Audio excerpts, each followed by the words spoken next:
This is Super Yacht News in association with Go Earth Boating, navigating boat buyers to better deals. Hi guys, welcome back to the channel. So we've got a story here that's an interesting one about a YouTube channel, or a couple that run a YouTube channel, and their yacht purchase, which has gone wrong apparently. They must be doing very well on YouTube to be able to afford a yacht. Something tells me that's not their only source of income, because I don't think there are many YouTubers who could afford to purchase a brand new yacht. There are a few, but not many. So this is an ongoing dispute, like I said, between the couple that run this YouTube channel called Naughty Styles and a yacht company called Bearing Yachts. Now, the dispute has moved to the court in recent months. Civil court proceedings, as papers were filed in June of this year by the owners of the channel called Rico and Victoria Chalusi, which is known as Naughty Styles. I believe they started another channel called Naughty Guys, which was basically to give updates on the build of this yacht.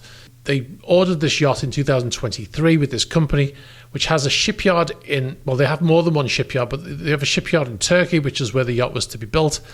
Now, for the sake of this lawsuit, you might be wondering, because the lawsuit's obviously filed in the US, I believe that Bearing Yachts has a LLC, which is based in North Carolina in the US. That would explain why they're able to start court proceedings with a company that's building a ship in a shipyard in Turkey. Anyway, like I said, they made this purchase in 2023.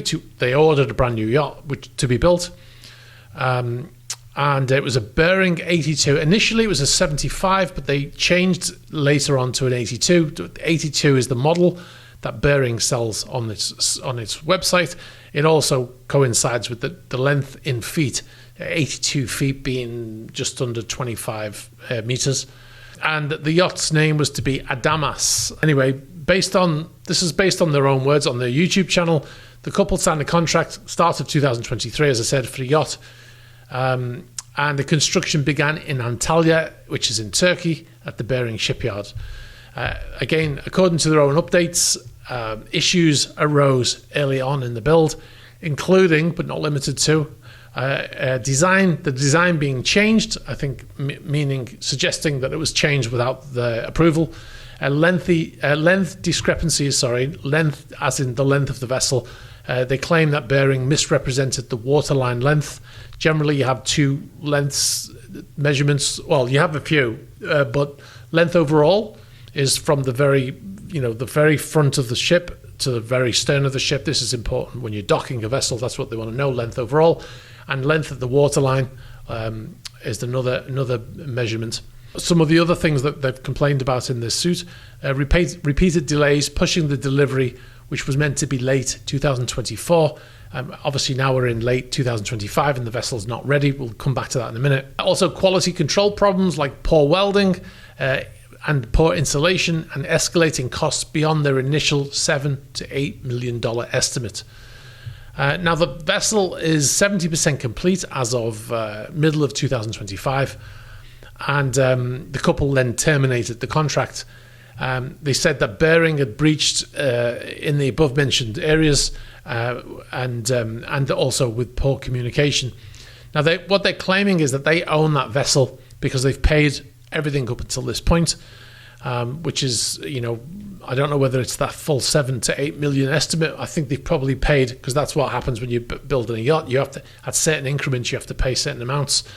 And what they want to do is that what they're trying to get from the court is permission. They want to take the unfinished hull and then they want to move it to another shipyard to have it finished. Now, the Bearing Yachts have disputed the termination of the contract, refusing to hand over the partially built yacht, claiming the couple breached its terms, leading to a standoff over the yacht's release. This is where the civil proceedings are now set to begin. The marine contract dispute is alleging breach of contract, fraud, unfair trade practices, and negligence in the Adamas, which is the name of the yacht, build. Claims include delays exceeding 18 months, substandard work, and refusal to release the yacht despite payments. Angeles LLC, which is the company name of the Naughty Styles couple, I believe, seeks damages of over $75,000, the yacht handover, and punitive relief. So this lawsuit has been filed, like I said, in June, and I think there was an update recently. Court records show service of summons and complaint on various defendants, including Alexei Mikhailov and related bearing entities. Now, these entities are all based in the US. So that's an interesting one. We're unlikely to get any replies back from either side because it's an ongoing dispute. But if we get any, we'll let you know. All right, we'll move on to our next story. We've been following Amadea, of course, since the beginning, since it sailed from Antigua in 2022. And you all know the latest was that the vessel changed flag states from the US flag back to the Cayman Islands, and we showed footage of the vessel with its new flag, its new old flag, because it was Cayman before. And then we also confirmed that the vessel had indeed been sold in that auction, that online auction that the US government held in September. There was none of that. There was, you write a sealed bid and you enter it, and the one that gets the best bid is the one that wins the auction. So anyway, we said that we believed we knew who the winning bidder was, but the information that's coming through seems to suggest otherwise. We believed it was the Yildirim Group that had purchased the yacht. They certainly told others that they were planning to try to buy it and put up Axioma and Alfa Nero for sale. However, the name that's come to us, and it's not confirmed yet, but the name that's come to us of the buyer is Abbas Hussein Sajwani. He is a billionaire from the United Arab Emirates, and he has a yacht already, which is called AHS, which is his initials. He is a property developer in the United Arab Emirates. He has a company there called AHS, but he has a property development company, and his valuation is around $1 billion. So it's an interesting purchase if he has indeed purchased it. He probably got it for much less than the market value. That yacht's probably worth around $200 million. If it was going for full price, it's a very well-built yacht, 106 meters. It's a very well-spec'd yacht, as we've seen in the walkthrough that we did. So he probably got it for a lot less than the current value, or the market value, should I say. So yeah, that's the name that we've heard. Like I said, we haven't confirmed that yet. But that's the name that our very reliable sources given us. So it looks like the vessel hasn't left, by the way. It looks like the vessel will be leaving at some point to go somewhere, maybe to the UAE. It's quite possible that, because the problem is that the lawyers representing the person who claimed to own the yacht, which was proved to not be true in a court in the US, Edward Kutanatov, he still got people on this case, and they basically said that once this vessel leaves the US, wherever it goes, they're going to file papers to have it seized or have it arrested, whilst they litigate the ownership of that vessel. So it's going to be a tricky one. I would say that if he manages to get it back to the UAE and he just lives on it in the harbour there, it's not a problem, right? Or if he's just sailing around that area, maybe that's not a problem either. It will probably still, even if he get it back to his home country, does not mean that it won't get litigated in that country. But it's not, obviously it wouldn't be able to sail from San Diego to the UAE without stopping somewhere for fuel. So I would imagine as soon as it stops, it will immediately be arrested if it stops in a place that is friendly to that kind of litigation. So it's a tricky one. Be interesting to see what happens. The vessel's still in San Diego right now. We'll let you know when we hear more. It's interesting because even before we knew the sale of the yacht, there was some stuff going on in the background that we saw that we thought, well, that's curious. It seems to suggest that some of the people who were on board, let's say, that we knew of, were doing things that suddenly, after being quiet for the whole time, suddenly they were doing things and sort of publicizing it. And I thought, oh, that's curious. Maybe they're not there anymore. And then soon after that, we found out that it changed flags and then the vessel had been sold. So I would imagine, depending on, maybe there's some legal stuff still going on before the vessel is actually handed over. I don't know. but I would imagine the first procedure will be to crew up that vessel, because it was on a minimum crew up the vessel, and then sail it out of San Diego. So once that happens, we will let you know, and we'll bring you more on that as it moves.